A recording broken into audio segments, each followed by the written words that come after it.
Iran വീണ്ടും കത്തുകയാണ്. 2022 വലിയ ഹിജാബ് വിരുദ്ധ പ്രക്ഷോഭങ്ങൾക്ക് ശേഷം ഇറാൻ വീണ്ടും കത്തുകയാണ്. വെറും 3 ദിവസം കൊണ്ട് രാജ്യം മുഴുവൻ പടർന്നു പിടിച്ച ഈ പ്രതിഷേധം ഇപ്പോൾ വളരെ വയലന്റായി മാറിയിരിക്കുന്നു.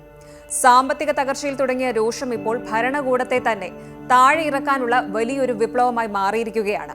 ഇതിനോടകം തന്നെ 7 പേർ കൊല്ലപ്പെട്ടു എന്നാണ് ഏറ്റവും പുതിയ റിപ്പോർട്ടുകൾ സൂചിപ്പിക്കുന്നത്. എന്താണ് യഥാർത്ഥത്തിൽ ഇറാനിൽ സംഭവിക്കുന്നത്? എന്തുകൊണ്ടാണ് ജനങ്ങൾ ഇത്രയധികം പ്രകോപിതരാകുന്നത്? വിശദമായി പരിശോധിക്കാം. ഈ പ്രതിഷേധങ്ങളുടെ മെയിൻ റീസൺ ഇറാന്റെ തകർന്നടിഞ്ഞ ഇക്കണോമിയാണ്. ഇറാനിയൻ കറൻസിയായ റിയാൽ ചരിത്രത്തിലെ ഏറ്റവും വലിയ റെക്കോർഡ് ലോ അവസ്ഥയിലാണ്. ഇൻഫ്ലേഷൻ കാരണം സാധാരണക്കാർക്ക് ഒരു നേരം ഭക്ഷണം കഴിക്കാൻ പോലും പറ്റാത്ത അവസ്ഥയായിട്ടുണ്ട്. ഒരു $1 കിട്ടണമെങ്കിൽ ഇപ്പോൾ ഏകദേശം 1.4 ബില്യൺ റിയാൽ നൽകേണ്ട അവസ്ഥയായിട്ടുണ്ട്. ചിന്തിക്കാൻ പോലും പറ്റാത്ത അത്ര വലിയ കറൻസി കൊളാപ്സ് ആണ് ഇവിടെ നടക്കുന്നത്. ഇത് കാരണം സാധനങ്ങളുടെ വില കുതിച്ചുയരുകയാണ്. ഇറാനിലെ സാധാരണക്കാരുടെ ഭാഷയിൽ പറഞ്ഞാൽ അവരുടെ റെഫ്രിജറേറ്റേഴ്സ് ഒക്കെ ഒഴിഞ്ഞു കിടക്കുന്നു. മാംസം, പാല്, മരുന്ന് തുടങ്ങിയ അത്യാവശ്യ സാധനങ്ങൾ പോലും വാങ്ങാൻ പറ്റാത്ത വിധം ഇൻഫ്ലേഷൻ 40% മുകളിൽ എത്തിയിരിക്കുകയാണ്. കഴിഞ്ഞ ഞായറാഴ്ച തെഹ്റാനിലെ ഗ്രാൻഡ് ബസാറിലെ വ്യാപാരികൾ കടകൾ അടച്ചിട്ട് തുടങ്ങിയ സമരമാണ് ഇപ്പോൾ രാജ്യം മുഴുവൻ പടർന്നിരിക്കുന്നത്. സാമ്പത്തിക പരാതികൾ പെട്ടെന്ന് തന്നെ വലിയ രാഷ്ട്രീയ പ്രതിഷേധമായി മാറി.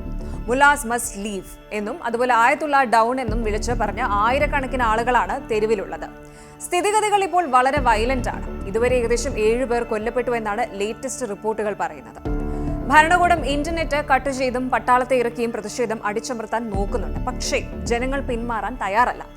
2022 വലിയ വിപ്ലവം ഇറാനിൽ തിരിച്ചു വരുമോ എന്നാണ് ലോകം ഉറ്റുനോക്കുന്നത്. ഇപ്പോൾ ആദ്യം വിലക്കയറ്റത്തിന് എതിരായ പ്രതിഷേധമായിരുന്നുവെങ്കിൽ മണിക്കൂറുകൾക്കുള്ളിൽ അത് രാഷ്ട്രീയ പ്രക്ഷോഭമായി മാറി. മുല്ലാസ് മസ്റ്റ് ലീവ്, അതായത് മതനേതാക്കൾ ഭരണമൊഴിയുക, ഡെത്ത് ടു ദ ഡിക്റ്റേറ്റർ തുടങ്ങിയ മുദ്രാവാക്യങ്ങളാണ് ഇപ്പോൾ ഇറാന്റെ തെരുവുകളിൽ മുഴങ്ങിക്കൊണ്ടിരിക്കുന്നത്. പരമോന്നത നേതാവ് ആയത്തുള്ള അലി ഖമീനിയുടെ ഭരണത്തിന് നേരെയാണ് ജനങ്ങൾ വിരൽ ചൂണ്ടുന്നത്. ജനങ്ങളുടെ ദേഷ്യത്തിന് മറ്റൊരു കാരണം കൂടിയുണ്ട്.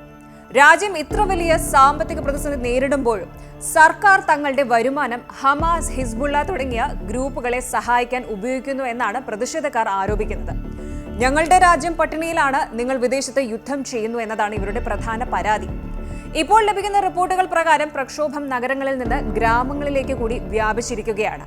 ലോറസ്താൻ, ഇസ്ഫഹാൻ തുടങ്ങിയ പ്രവിശ്യകളിൽ പ്രതിഷേധക്കാരും സുരക്ഷാ സേനയും തമ്മിൽ വലിയ ഏറ്റുമുട്ടലുകൾ നടന്നിട്ടുണ്ട്. ഇതിനോടകം തന്നെ കുറഞ്ഞത് 7 പേർ കൊല്ലപ്പെട്ടതായി സ്ഥിരീകരിച്ചിട്ടുണ്ട്. ഇതിൽ പ്രതിഷേധക്കാരും സുരക്ഷാ ഉദ്യോഗസ്ഥരും ഉൾപ്പെടുന്നു. പലയിടത്തും സർക്കാർ ഓഫീസുകൾക്ക് നേരെ ആക്രമണമുണ്ടായിട്ടുണ്ട്. ഇതോടെ സർക്കാർ ഇന്റർനെറ്റ് നിയന്ത്രിക്കാനും സോഷ്യൽ മീഡിയ ബ്ലോക്ക് ചെയ്യാനും തുടങ്ങിയിട്ടുണ്ട്. അന്താരാഷ്ട്ര തലത്തിലും ഈ പ്രതിഷേധം വലിയ ചർച്ചയാവുകയാണ്. ഇസ്രായേലും അമേരിക്കയും പ്രതിഷേധക്കാർക്ക് പിന്തുണ പ്രഖ്യാപിച്ചിട്ടുണ്ട്.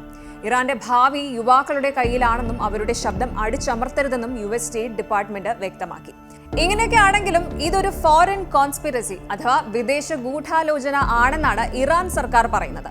കഴിഞ്ഞ വർഷം ജൂണിൽ ഇസ്രായേലുമായി ഉണ്ടായ 12 ദിവസത്തെ യുദ്ധം ഇറാന്റെ സാമ്പത്തിക അടിത്തറ അപ്പാടെ തകർത്തിരുന്നു. ആ മുറിവിൽ ഉപ്പുവെക്കുന്ന രീതിയിലാണ് പുതിയ സാങ്ഷൻസ് വന്നെത്തിയിരിക്കുന്നത്. ഇറാൻ വീണ്ടും ഒരു വലിയ വിപ്ലവത്തിന്റെ വക്കിലാണോ എന്നുള്ള ചോദ്യം മാത്രമാണ് ഇപ്പോൾ ബാക്കി. 2022 പ്രതിഷേധങ്ങളെ അടിച്ചമർത്തിയതുപോലെ ഇതിനെയും ഭരണകൂടത്തിന് നേരിടാൻ കഴിയുമോ എന്ന് കണ്ടറിയണം.